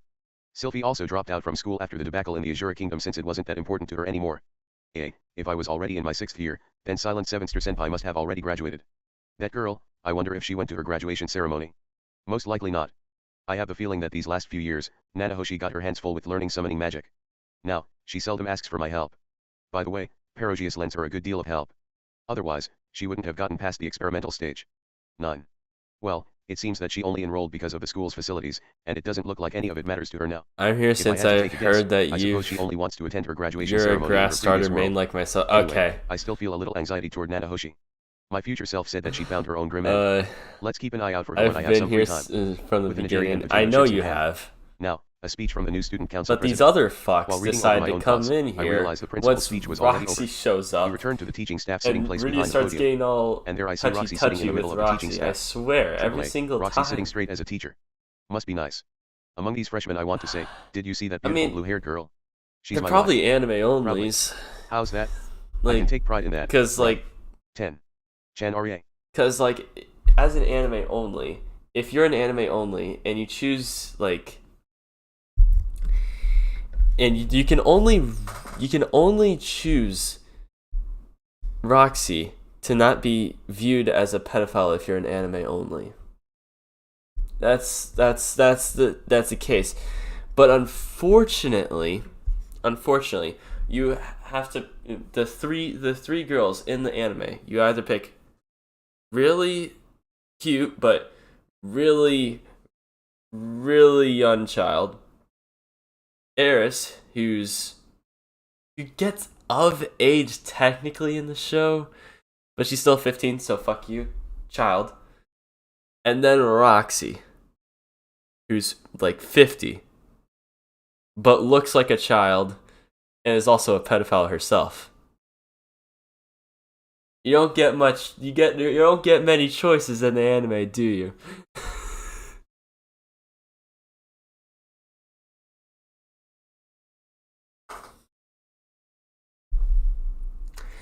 Eris is 15. Eris is 15 in the show. She's not hot. She is not hot. Current Eris in this volume is hot. You fucking weirdos. I'm telling you, as an anime only, you only have one choice, and that choice is a pedophile herself. That is it. I only liked Sylphie. She was cute as fuck. She was cute. She was really cute. So, and I didn't like any of the other girls. So I only picked the grass starter because she was cute. It's for a similar reason why I picked the fucking Pokemon grass starter for this next game. It had no best girl qualities or anything. It was a protect situation, you know? But, my goodness. I don't care. I don't care if 15 is adult in Mushoku Tensei world. That's the same shit. That's the same shit. Fuck you. Kishirika, fuck you. What the fuck, dude? Oh my gosh. Whatever. We're getting back to this shit. University specialties. Fuck you. Hey, fuck all of you. She's already an adult, right? I guess she still doesn't know about men yet. As the principal's speech ends, the freshmen begin to buzz. I'm puzzled about why. When I look towards the podium, Norn is standing there. Together with her is a tall demon race girl, and accompanied by a youthful brawny beast man. She is standing in the middle. Everyone, this year's chosen student council president is fifth-year student Norn Guerrero. Norn is a student council president. This is the first time I've heard about this. I don't know. I did hear that she was a student council member. Maybe they elected her during these last few months. Though we think it's still too soon, but we decided to do it. When Norn started her speech, the student body kept up their buzzing. Seems like Norn isn't charismatic enough to stay the freshmen's chattering like Ariel. It can't be helped, I'll use some magic to silence them. And, suddenly I noticed that among the guys around me, a group of them looked toward Norn with passionate eyes. They seem familiar. If I'm not mistaken, they're those bodyguards, those fan club fellows. What are these guys doing, among the freshmen? Peek. The next moment. There stands a young beast on the stage, giving out a thundering roar. In here. That voice silenced the freshman in an instant. Only a few quiet murmurs remain here and there. Thank you, Gilbert. Yes. Norn gives her thanks to the beast youth, then continued her speech. Every one of us here are assembled from all around the world. Among us, a good few of us would believe those around us are rather unusual, wouldn't you agree? But here, where each of you stands as a student among students, is the Magic University. In this place, you are now students of the Magic University. Abide by the rules. 11. That speech, I thought I already heard it somewhere. Things about school rules and regulation, learning different things. And knowing about what constitutes as common sense here. It's what Ariel said at my own entrance ceremony. Apparently, the themes for student council president's speech are predetermined in this school. More than that. Everyone, I wish you all a great school life. Norn quickly bows her head, then walks down from the stage. Her walking posture is full of dignity. There was a scene. Soon, Norn's foot slipped from the stairs, and she fell down to the ground. Kusu, I could hear laughing voices from the surrounding now. She's definitely famous now. Just a moment ago, she was recognized as a cool student council president. And, that's what I was thinking, but somehow the passion in their gazes increased. For instance, the SS-12 guys now wear satisfied looks on their faces. Fans of the clumsy type girl archetype certainly exist in this world.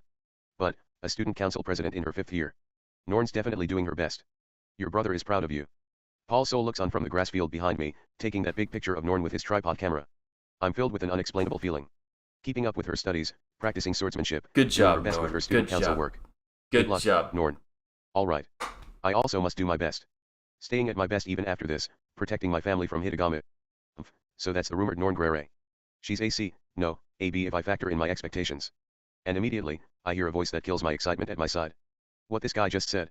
Looking at him, a Bishounen is standing there. It seems he's about 15 years old. A blonde-haired elf. Amazing Eichmann sighted. Mao, Ariel looked fairly normal. Point 13. But this Eichmann face is like radiating some kind of light which prevents us from looking at him directly. No. From this guy's face, he's definitely proud of himself. If only in his appearance level, he has overwhelmed the greatest Eichmann from the Grere family, Luke. That's for certain. If this guy's rank is an S, Luke is an A, and Norn is around AB. So much for what I was hoping for from the top student of this school, she's only at that level. But, even if that's the truth, such comments have their right time and place. I really feel that you're an Eichmann, but you need to limit your standards to the general population of this world. Did you know that all the scary seniors over there are staring over here? They're people who think that Norn is the best in the world. Ah, look out. Those guys really came here. From where those guys were hiding away, 3 guys stand out. Chatting while glancing at me. Senpai, that guy is serious. Serious? About Norn-chan? Really? Really serious? That kind of conversation could be heard. No, that just now was me dubbing over them. He's a freshman Eichmann, and I dislike bullying. But, the SS, those guys, I don't think they'll like it if they heard what you've just said. Hey now, they've got a look that says please don't hold me back, I can take M on. While looking at my face. Point 14. With that cruel look in their eyes, do they want someone to be taken up to the rooftops to have an accident? 15. Is that guy on the side of Rudius, the one called brother? 16. Well, with regard to that, I don't deny it.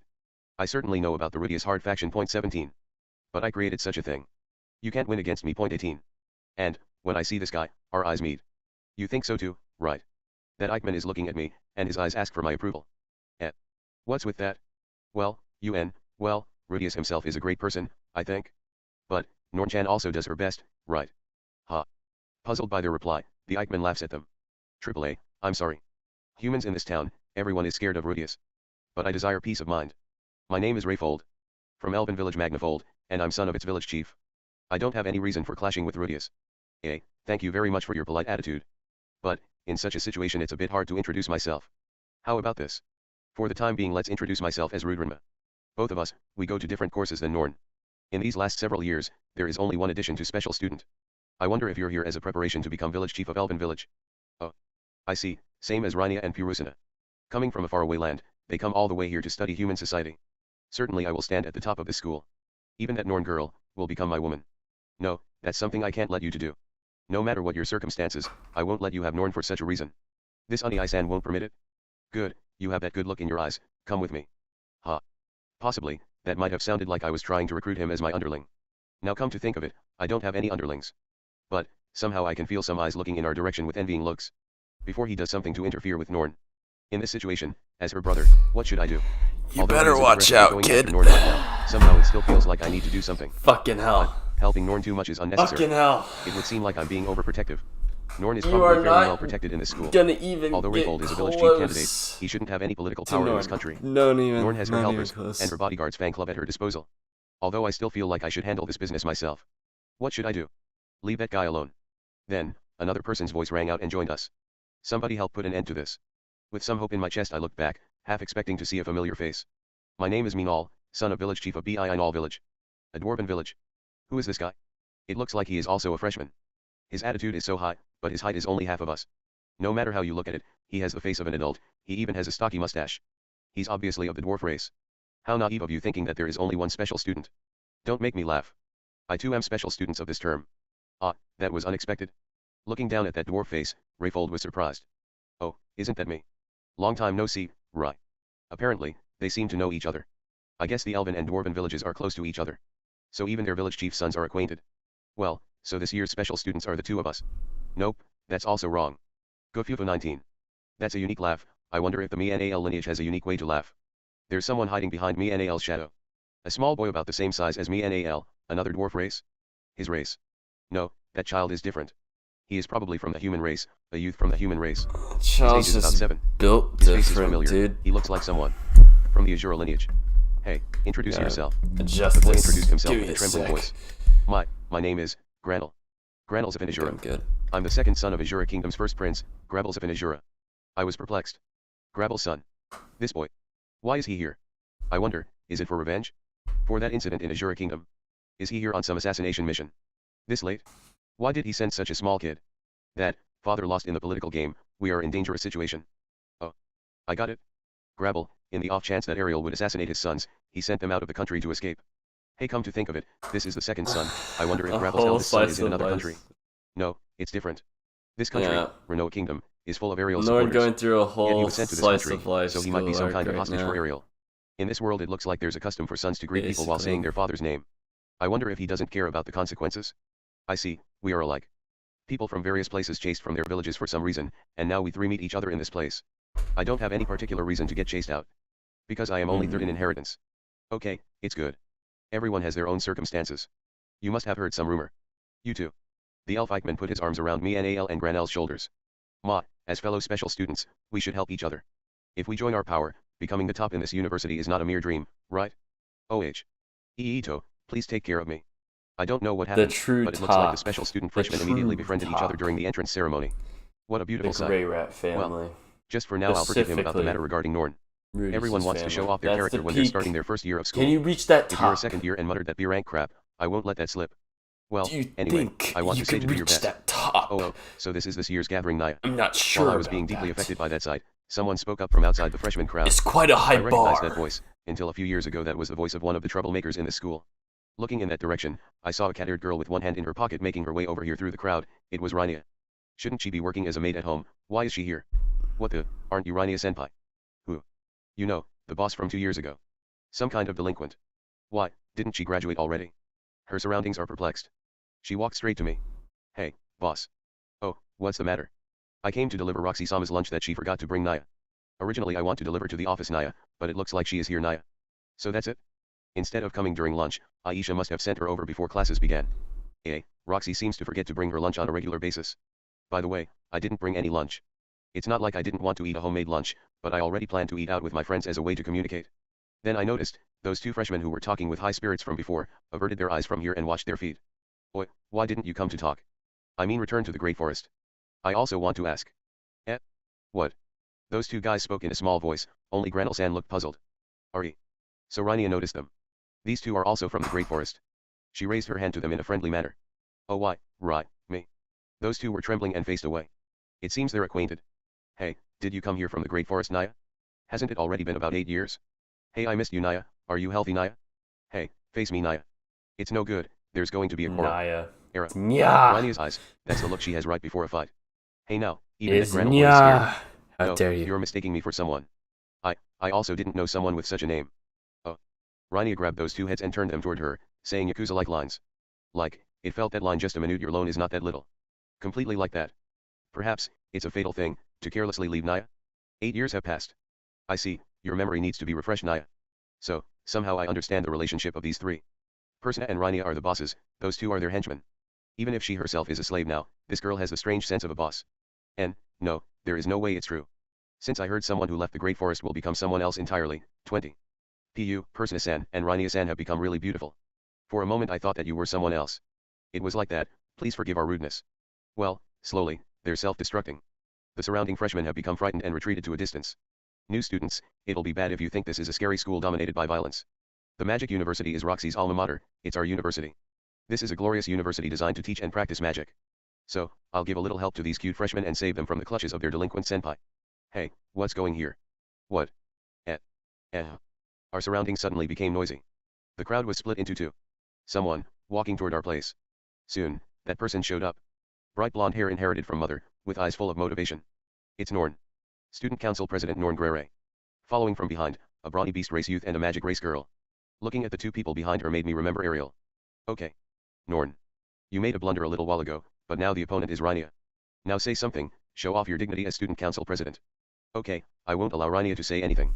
This Ani-san will give her threatening glares from behind. Ani-san. When I thought about that. Norn passed Rania, she came toward me. With her hands on her hips, she came and looked up at me with a pouting expression. Why did you mix into the entrance ceremony? Seems like Rania was just ignored. No, I didn't do anything like bullying, I hope. Well, you know. For this and that. You saw my screw up. How embarrassing. Well, it was a wonderful speech. Very elegant. Father in heaven. I didn't come here to hear about that. She was angry at being praised. I feel a little crestfallen. Why are you in a place like this? Are you bullying the freshmen? What? Bullying? Me? That can't be true. Looking around, all gazes focused toward Norn and me. Expectant gazes focused on Norn and frightened gazes focused on me. That's weird. Was I always such a bad guy? Say.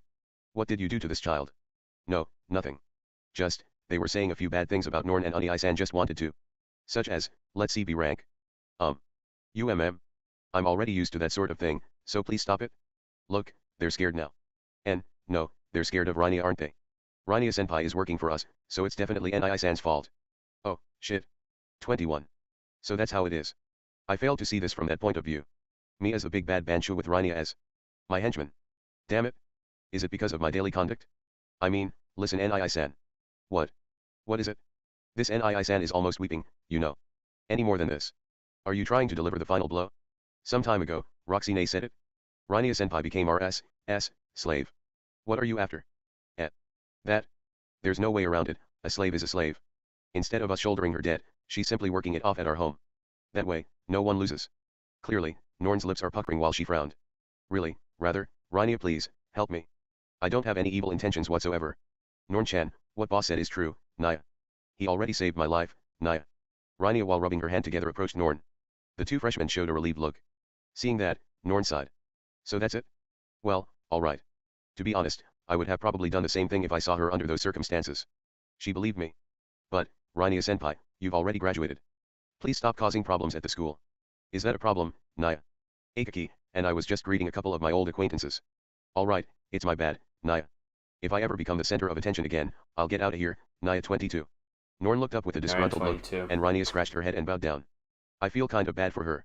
She probably didn't mean to start a scene. Fuck But off! instead, she turns around starts saying things like, these two, Naya, I need to give them some spirit, and so on.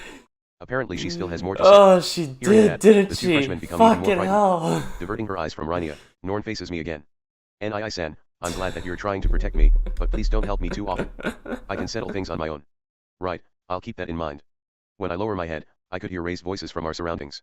She could make that Rudius bow his head down. Peak As viewership expected of for the student council president. fucking hell, Norn-chan dude. is so cute.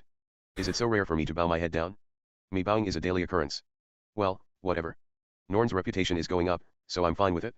I suddenly noticed, the three freshmen remained frozen in their place, watching Stop us. being creepy Norn about just it. noticed them. Is that them? Yeah, they're special students. Stop being Oh, creepy. I heard about them. There are 3 special students enrolling this year. Norn then Just cleared her don't. throat. Then she turned to face them with a curtsy. Nice to meet you, everyone. My name is Norn Grere, the new student council president. Answering her is the smallest child of those 3. Essie, second son of the Azura Kingdom's first prince, Granelzif and Azura. Thank you very much for being so polite. Granel-san, though learning in another country seems scary. But I think with such a noble upbringing, you won't have to worry. If there is anything making you anxious, please come to the student council. As students at the Magic University, I know. no matter your background, I know you're we not student trying council to. are your friends. I know you're not Upbringing trying to be aside, creepy. we I the was student council making are a an ally to joke. all those Come who come on to now. study here. What smooth talking. As if she's been practicing it, Norn's words and movements are elegant. She expresses her gratitude once more. Why, yes. Well then, enjoy your school life. Norn said her piece and left. As soon as Granel saw her, his face became a feverish red. Did someone say cat girl Wait a slave? minute, it hadn't been that long More since I'd last viewers seen her, incoming. yet Norn grew into a splendid lady. Fucking hell. As I thought, she picked up an etiquette class. Anyway, that incident with the 3 special student marked Norn's first act as student council president as the junior dominating senior. Staying around here's making me feel kind of awkward, so I'll take my leave with Rania. It would be nice if you put Roxy's lunch on her desk in the staff room. Though a large chunk of the last generation still remained in the Magic University, a new wind began to blow. I was heading toward Cliff's place, and parted with Rania on the way. TL, the original text is Noken. Alright, I understand. Okay, so, for any of you, we have reached peak viewership. So, I'd like to remind you that this is a YouTube channel, and I am a small YouTuber. So please, if you haven't already, please subscribe. I will shill constantly, 24/7, my YouTube channel, 100% to everybody. Now, I am trying to make a new video right now, and about Norn, funny enough. And I'd like you to please be notified when that happens. Currently the recording's almost 14 minutes long, so it's gonna take a while for me to make it. But please subscribe. So anyway, so what are you saying here? Who is best girl? In your guys' opinion, who is best girl? Are you really going to ask? Bro, what the fuck? I've already said that it's Sylphie. So it's Sylphie. It's Sylphie 100%. You don't know? Man, it sounds like you're fucking hell. You seem to be ignorant of the greatness that is Sylphie. Anyway, and has huge bobs. Great. Congrats on finishing the chapter. Every man's dream is to be part of Nord's fan club and watch her do her best. That's why everyone came. That's good. That's good. That's good. That means you guys will watch my next video. It'll be a Norn Grey Rat chapter analysis. Let me see if I can pull it up here. Let me just see. I'm trying to just there you go.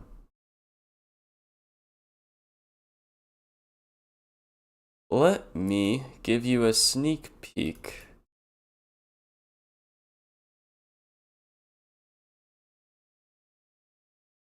Oh, wait.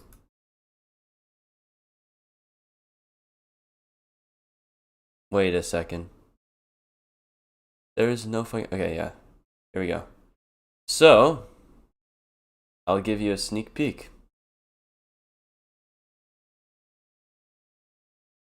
Please don't start a shitstorm in the chat. He says that every minute. Getting tired. We'll catch up in the VOD tomorrow. Yeah. Anyway. So, let me just... Fucking hell. So, you can see right here, I'm at 14 minutes and 50 seconds. So this will be a long video for when I finish it. The script took a while to finish, the recording's taken a while, but we're getting there. And you know my editing style. It takes a long time. So, yeah, that's why I'm streaming right now.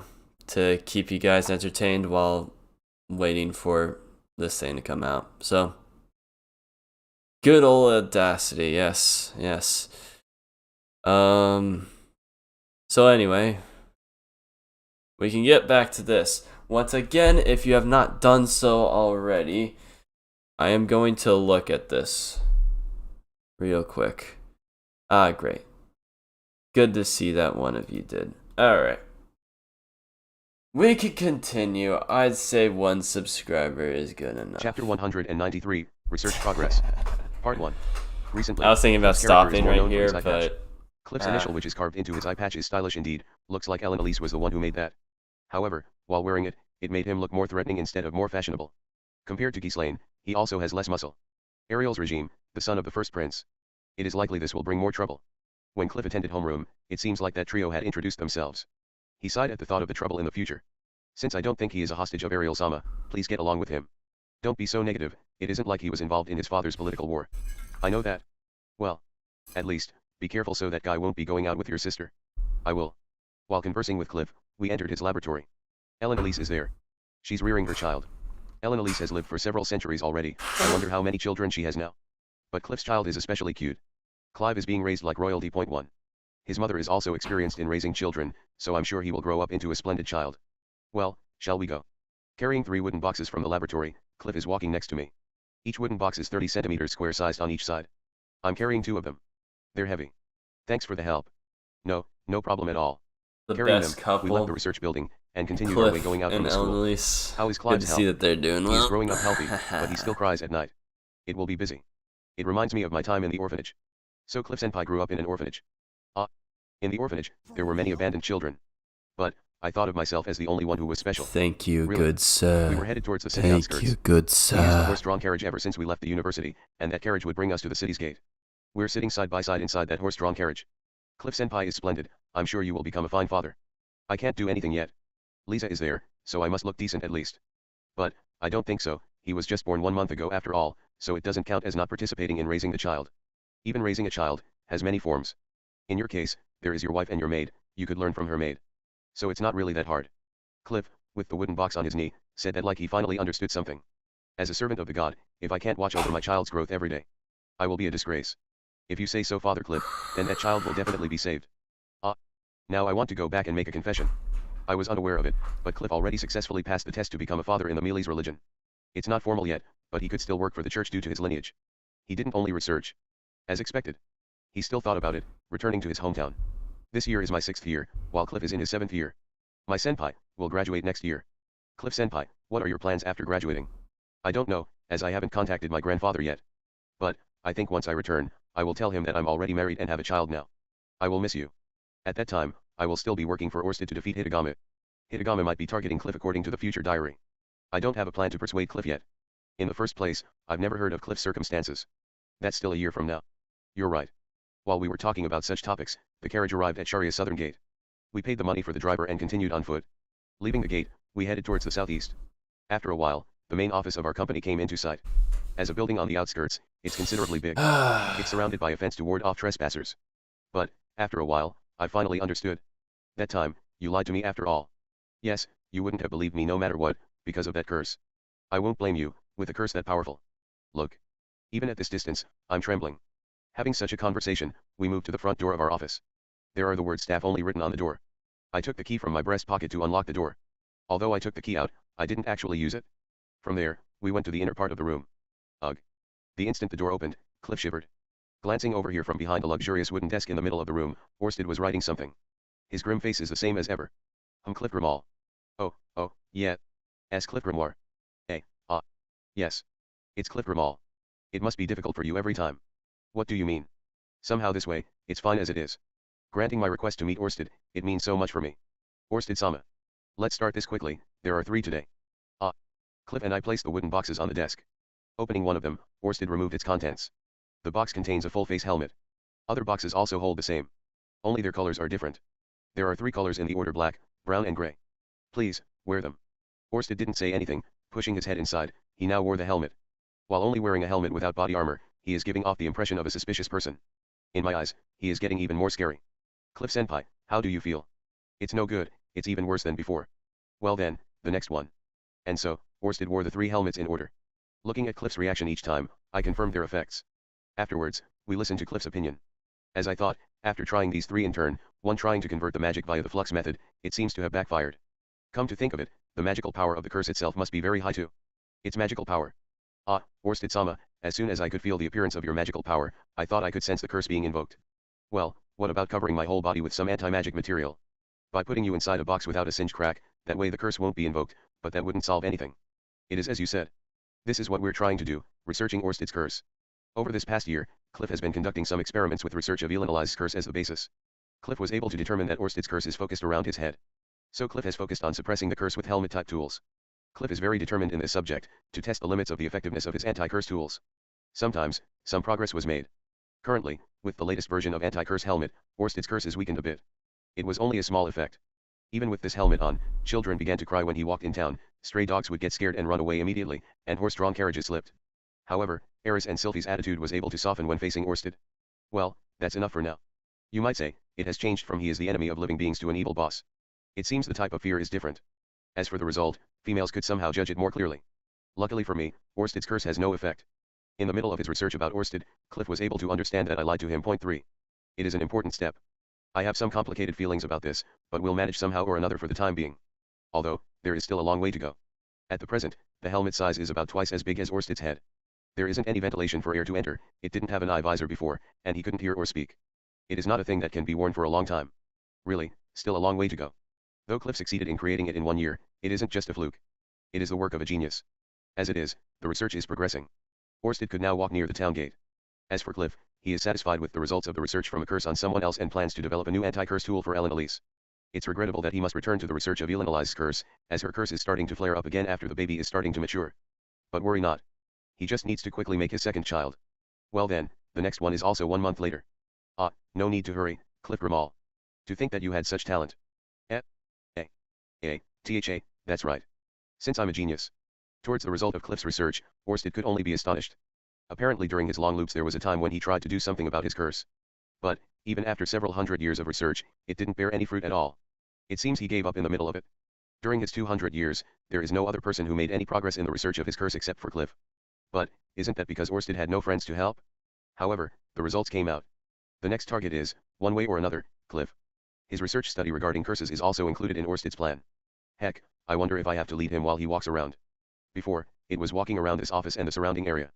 Rudius. And, while I thought about it, Orsted called me. Cliff already moved outside of the office. Because the work on the curse is done, he wants to get away from Orsted as soon as possible. Even though he already knows about the curse, his body is reacting differently. It's like the case between a human and a cockroach. Even though the cockroach doesn't have the power to kill the human, they're still freaked out when they meet. It was helpful. Saying his gratitude, damn it. Oh, President San, you're skillfully using your voice. Alright. Once the anti-curse tool is completed, you'll be able to enjoy window shopping alone. Going on a date with Orsted. Well, I can't really say it's enjoyable for either of us. No, my family is still opposed to my decision. It's also painful for me, Orsted-sama who moves freely. Hitagami hates me, I'm moving on my own. That's right. When Orsted-sama's curse is healed, Orsted Co. will become one of the largest companies in the world. Orsted While Co. considering such things, I leave the office. Orsted Co, Part 2. dude. After parting with Easy. Orsted, on my way out of the office, I stop by the arsenal. From there, I take out the magic armor. 4. Small-sized magic armor. The black armor was divided into several parts. Arms parts, legs parts, and body parts. It looks very lightweight at first glance, but as it was something I made with my earth magic, it has massive weight. For that reason, the only way of carrying it is by wearing it and channeling magical power into it. Specifically Cliff Southeast Senpai, Asia. thank you for waiting. Then let's go. Good Together with Cliff we're morning. headed back to the university. Next is Zanaba. I must always make this trip. I have little choice, as trouble would likely occur if Orsted entered the university. Cliff Senpai, did you already eat lunch? Now that you mention it. Before I go back to my room, I'll visit the cafeteria first. You invite Zanaba. Let's have lunch together. Okay. To drop off the helmets, Cliff quickly left for his laboratory. Following his words, I'm headed straight to Zanaba's laboratory. Just as I wanted to open the door, my movement stopped. Once, when I opened this door casually, I saw a scene of a sensual Zanaba in a reverent posture. Our situation at that time was awkward. I'm a man who reflects on his faults. Before entering the room, it is always necessary to knock on the door first. I knocked on the door. Knock, hello. Oh, Shisho. Nice timing. Come in. There was a reply immediately. After I get the confirmation, I open the door. There, a 30-year-old geek stands. Also about a 10-year-old naked girl. The little girl was pressing her stomach and her face was contorted and about to cry. From between her feet, a line of blood was flowing. This is the scene of a crime. Zanaba. You. To lay your hands on Julie. You can even joke at the situation? Shisho, quickly use healing magic on Julie. Her blood hasn't stopped flowing since earlier. Zanaba's voice is desperate. I wonder if some accident happened. Julie also looked up at me with a half-crying face. Grandmaster, my stomach is painful. Please help me. I'm not a doctor, while I thought something like that, I'm looking at Julie's body. There are no wounds. If it is like this, an internal wound then? Blood is flowing from between her crotch. It's suspicious. Then,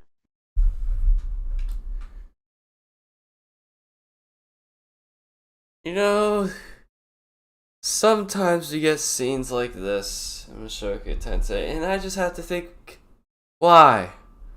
Why are we going through? Why are we going through another scene like this? Why do you have to subject us to something like this? Sometimes I think, bro, you horny motherfucker. Sometimes I have to think that, because sometimes these scenes are completely unnecessary, and I just think he has like some fetish or some shit with young girls. Does he have like some fetish with young girls? Is that what we have to be subjected to every single time we fucking read this shit? Such an unnecessary detail. Yes, why did Rudius have to go in at that specific moment? And why does everyone have to treat it like this way? Why does everyone have to be like so like freaking weird about it?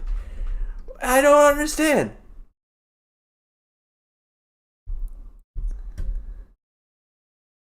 Yeah, it's not horny, but it happens so often that I feel like this author has a fetish or something. I swear stuff like this happens constantly, and I feel like he has a fetish or some shit. I swear. He's the horny one. Literally no one likes this. Literally no one. Why are we doing this? Why? Why are we going through scenes like this? One of the major complaints I have with this fucking... One of the major complaints that I have with this fucking web novel, it's amazing, but we get shit like this, like all the time in slice of life volumes. And that's why I can't really stand slice of life volumes, like, as much as, like, the big actiony stuff. You get, like, volume 15, volume 18, and then you have this shit. Ah!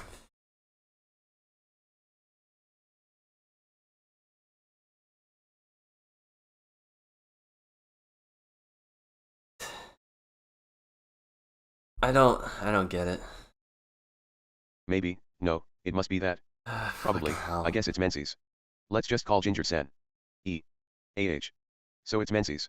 Which reminds me, Julie is a girl. Really, how could I forget a fact like that? Master. Looking at Zanaba laughing at himself, Julie has an anxious look.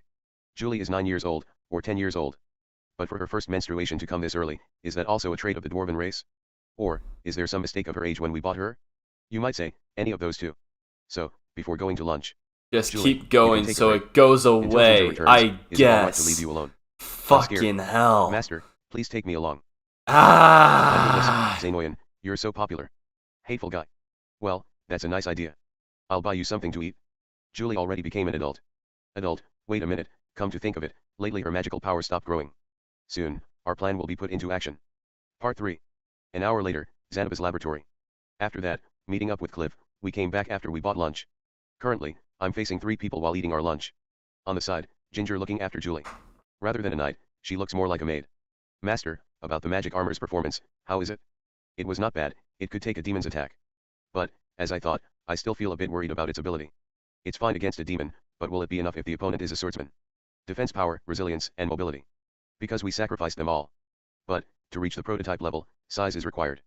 After 1.5 years, the magic armor has gone through a number of iterations. At first, beginning with completing magic armor set, then thinking about downsizing it while keeping its performance as it is, that is where the hard part was. In the first place, it was a collection of the best technology we had at that time, and then the addition of Hitagama's mysterious technique. Even after a complete revision, it was still not small enough. It could become one size smaller, but that would make its ability fall. This result is not very useful at all. Then finally, after repeated trial and error and thoroughly studying the body part magic formula, concentrating on both feet part magic formula, wrapping its principle, it then changed form. This miniaturization reduced the consumption of magical power significantly. However, it was still on the level where only I could use it. Completion of arm parts and legs part V2. But, V2 power has some limitations. At any rate, the thing about magical power flowing through the body part, it fully needs my magical power to move one hand or 1 feet from its original location. So, with this kind of inefficient magical power consumption, it could only deliver a performance of about the average level of an advanced swordsman at its best. So, by breaking its limbs we're inserting an auxiliary magical formula and it is also installed in the body part. Now, it has become V2 revised which has the average performance of a Saint-class swordsman. The ideal power-efficient version that I envisioned is still far. The ideal is always far away, and not always what the world's society would like. Well, it seems like we have no choice but to continue to improve it while using this. You're right. Cliff also gives his consent. Anyway, he has the task to complete the equipment for each limb. Then, Master, I wonder, how about the Gatling gun barrel? That is too overpowering, so I try to limit the use of it. Some way or another, I'm always thinking of developing new weapons. Roxy's acquaintance manufactured the Gatling gun. Following Orsted's advice, we made a small change, it could fire 10 rock shells at the same time. Something like, finger foo bombs, or commonly called shotgun. This is a countermeasure against the water god style. Orsted said that water god style can parry the magic itself. So, with a little variation in timing, my shotgun which could fire off bullets simultaneously is the best counter for it. It's useless when facing king class of water god style or above. Though with the exception of its firing range it is hard to call it useless, it's a very user-friendly weapon. I train hard in various ways, but I won't suddenly become strong without a growth period. Practicing magic, strength training. Training my mind for battle. Easy. Recently I've only had to fight little fish, at some point a strong enemy will appear. I need history of killing, like killing enemies in one shot. Come to think of it Zanaba, how is your autonomous doll research progress? Ah, it's over there. I temporarily abandoned it, because research to protect Shisho's life is more important. Ah. I'm sorry for causing you so much trouble. Ha ha ha, magic armor research is also fun. There is no need to apologize. Rather I feel gratitude to be included in this. So says Zanaba, but while saying so, he is hitting the magic armor. I wonder if that is what he really feels. Come to think of it Zanaba, now that Julie has become an adult, I wonder if we can start selling the dolls and the book now. Dolls and picture book. At one point, the first step has already been completed. While I wasn't here Zanaba has secretly bought paint, and made the finishing touch to the product. Well, some of Rudyard's hair color is too light, his spear is cream colored. Come to think of it, his skin color is also too bright. Well, that is only a trivial problem. Then in case, the painting is supplemented to teach more about supered race. Norn keeps one on her bedside. Roxy screamed when she saw it the first thing in the morning. She then shut herself in her room and ignored me. Regarding what happened to the picture book. Wow, Zanaba is the one who drew it. It's not toned down enough to be liked by children. It's difficult to reach that degree. It's mass-produced by printing. Afterwards it's manually colored by hand. I'm overwhelmed with the feeling of handmade goods. In this world it's roughly all like that, so there is no bad feeling. Finally, by adding an overview of the letters used in the language at the end of each book, it is not only a story book, but it also doubles as teaching material. In case it will become a textbook, with consideration of its early distribution. A doll and a book, a two-in-one package. During every job where I save someone, I never forget to give a set to that person. It's good to keep at it, earnestly. It is difficult. However, Zanaba is showing his pessimism. Is it about the costs? No, I don't have to worry about the funds. Because Princess Ariel is giving her aid to us. Also, her personal workshop in the Azura Kingdom is available to us to produce it. However, what I'm concerned about is whether or not we have the connections to the merchants. Oh yeah, I didn't think about the people who will sell it. Originally, I thought of starting my own shop. However, I cannot do that with my current situation. Or Rather than a Ariel. salesman, a shopkeeper is more necessary. That guy must have business acumen. I don't have such an acquaintance. I really didn't know what to do. Can't you get Ariel to introduce us to her connections? Her Highness Ariel is very busy lately, because her day of coronation is drawing near. We don't need to increase her problems. Only giving a loan won't make it interesting. Let's put this on hold for now. She has friends. Well, there is no need to rush. Julie hasn't become an adult yet, it's not too late starting from now. It looks like. Zanaba, do you think it's possible to teach the basics of commerce to Julie the next 5 years? It is possible. But, Julie is the doll maker, isn't she? Is it not better to entrust another person to sell the goods? Or buy another slave to be entrusted with the matter of selling it? Another slave, huh? Interested in business, reading, and writing, also arithmetic. While you're at it, also having a good face. A popular person, might be good. Such a slave is. Who has some knowledge about trades. There aren't any. Getting caught in a fraud inside the shop is a no-no, so a certain enslaved cat is the last one I want to entrust this to. Shit. It might be nice to buy a new slave. As I thought, a more reliable plan is entrusting this to a knowledgeable person. That is the most sensible plan. That's right. You're But right. she gets in. For this side, She got let's in perfect our plan from so now much on. debt. Rushing the matter Is will she only result in plunder. really, From now on, really let's plan that this carefully. knowledgeable? For the next 10 years, let's Is do this she slowly. really? Well then, let's focus She on this subject wants for to now. be a merchant. The magic armor improvement. Yes, master. By the Yeah. way, I already have a Last concept for the next person. version, not to mention another flashy plan. Then, along with finishing our lunch, our research meeting also came to an end. As for the magic armor, its performance has improved slightly. Part 4. In the evening, Changed my dropping by the mind, staff room, fucking I greet hell. Vice Principal Genus. While getting angry with his unfinished work and pointing at Roxy to help him, I'm forced to stand in the hallway. While I'm feeling downtrodden, Norn comes to return the key to the student council office. Well then, after a long time, I'm walking back home together with Norn and Roxy. Norn, did you understand the point of today's lesson? Yes, it is all right. Roxy, nay. As usual, your lesson is easy to understand. Right next to me, Norn and Roxy are talking happily. Unknown to me, these two are getting along very well. There isn't a trace of their awkward relationship from before. I will be careful from now on, but if you have some difficulty please tell me. When that time comes, please give me a private lesson. Fufu, my private lessons are expensive, you know. Yeah. It's lively. I mean, Listening I to the guess that conversation of kinda these works. two, I comfortably go back home. I'm back. Welcome home, everyone. Coming out to the entranceway, Zenith and Lilia who are weeding in the garden greet us. Zenith, it seems there is no change in Zenith yet. In a good way or bad way, she is stable. Of course, her memory hasn't returned yet. The method to cure her isn't found yet. I got my hands full with working and visiting several places. Recently, Sylvie and Lilia are also trying something, but there have been no results. I'm home. Welcome back Rudy, Roxy, and Norn-chan. Upon entering the house, Sylvie greets us from the dining room. From behind Sylvie's apron, Lucy comes walking Teiko Teiko. 5 and, running Dota Dota, she's tackling Norn from below. Welcome back. Nani. I'm home, Lucy-chan. Norn is accustomed to embracing Lucy, and strokes her head. Lucy likes Norn very much, she is giving a full face smile. However, when our eyes meet, she moved her body and hid behind Norn. That is, does she hate me that much? Norn-chan, are you staying at home today? No, but I heard Rania-senpai is staying here, so I came to meet her. Various things happened. And Rudy ended up helping her. Sylvie said so, but somehow she sighed. What is she sighing for? And, is it going to increase again? Don't know. But, it's just a matter of time till Rania falls for Rudy. She is sexy too. Your comment is like I'm going to lay my hands on Rania. Certainly, I admit that the cat princess is a sexy one. Asking whether or not I want to do a night's wrestling with her, of course I want to. But, that is that, this is this. I have my reasons too. How about Eris Nisan? Did she oppose it? She said this child is mine, I won't hand her over to Rudy. Ah, so it was like that. Come to think of it, I haven't seen Eris. Sylvie, where is Eris? Going out with Leah. Yeah. Even though I already said that she is pregnant, she Not won't listen. much. Not I much also noticed that trust. she is doing sword practice during the day. After entering a stable phase, she's always like that. Eris is the same as ever. But, really, at least calm yourself a little. Eris is strong, but the child in her stomach is weak. I also could only sigh. Really, I wonder if Eris's child will be born properly. I feel anxious. Oh, welcome back. That voice, coming from the top of the stairs. Looking there, is Aisha. Hey, everyone, look. Aisha looks delighted, beckoning at the interior of the second floor. From there comes out a woman, wearing the same maid uniform as Aisha. Coming down the stairs, she spins herself once kururi. Her hem is slightly raised, a healthy-looking calf could be seen. Then, posing like a gravure idol, she places her hands on her hip. Niaha. A Nico Mimi maid. I modified it from the one mother gave to me, and came up with these clothes. It's cute, right? Cute indeed. I could hear a breath of admiration from the ladies. Aisha's handmade. She called it handmade, but it looks like a new one. But, the fabric itself? It is old indeed. Be prepared, because there will be more work to do from tomorrow onwards. Okay, Aisha-senpai, thank you. Start with the dishes. On the front is little Aisha, and behind her is the tall Rania. Passing triumphantly by our side, these two girls entered the kitchen. The sight of Aisha's chopping figure is, somewhat strange. Who would have thought that the cheerful Rania-senpai at school has become a slave in our house? Norn whispers. Rania is an idiot after all. Just because she survived that predicament, she thinks everything is alright now. Part 5. Then, dining together with the entire family for the first time, entering the bath with Eris and checking her stomach size. Yeah, let's just Mulling casually sleep call together her with an Sylvie before the idiot. night. Fair After enough, a bath, but teaching magic to Norn and Aisha, and talking with Lilia about Zenith's condition. Before going to bed, intently observing Roxy feeding breast milk to Lara.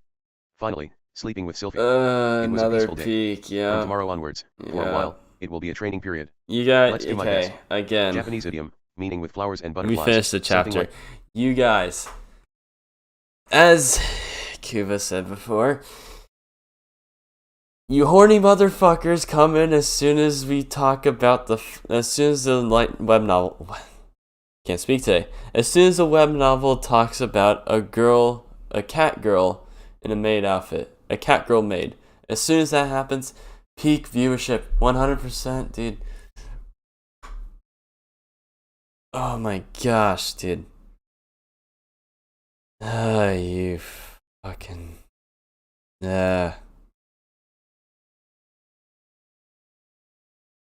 Jeez, dude. Anyway.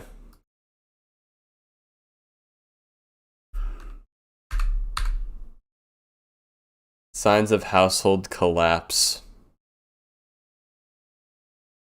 Horny bonk? Yeah, horny bonk. True horny bonk.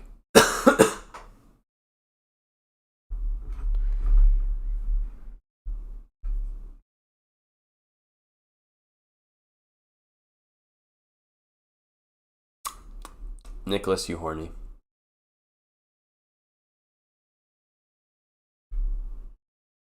I got bored with cat girls and maid outfits.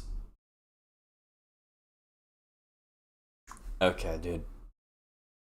Excuses. All I hear are excuses. Give me a sec here. I need to see how long this chapter is because I need to actually do stuff eventually.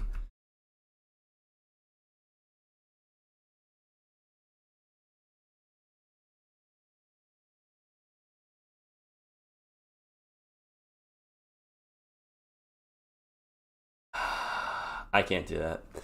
Alright. I'm gonna call off the stream here. Please subscribe if you have not already. Please do. Please. Anyway. Yeah, I'll be making a video eventually. I'll be releasing a video eventually. Ugh. I've already finished the script. I'm almost done with the recording. And editing will take a while, so yeah, you'll probably see another stream from me before I release that video. Anyway. So, to any of you new viewers who are watching, yes, Sylvie is best girl. That is 100% without a doubt, with no questions asked. No more questions about who is best girl. It is obviously Sylvie. Number 2, to any of you who are mistaken with the fucking currency in this world, we have the calculations here. It is big buku bucks. Gold coin is big buku bucks, and And adventurers get paid 2 silver coins to get paid $200 every single A ranked mission. That is fucking nothing. So, hold up. I know. Alright. So, yeah. Anyway, I hope to see you all in a later stream. I don't know when I'm going to be streaming. It won't probably be for a while. Honestly, I got a lot of shit to do. Midterms are fucking atrocious. But anyway, to any of you all out there, I hope you have a wonderful rest of your day or rest of your night, whatever the fuck. And I will see you all later. Later volume, you can see Reduce Sigma rules. Okay. Here's stream. Alright. See you. Class is starting in 30 minutes. Fucking hell. Anyway, see you guys.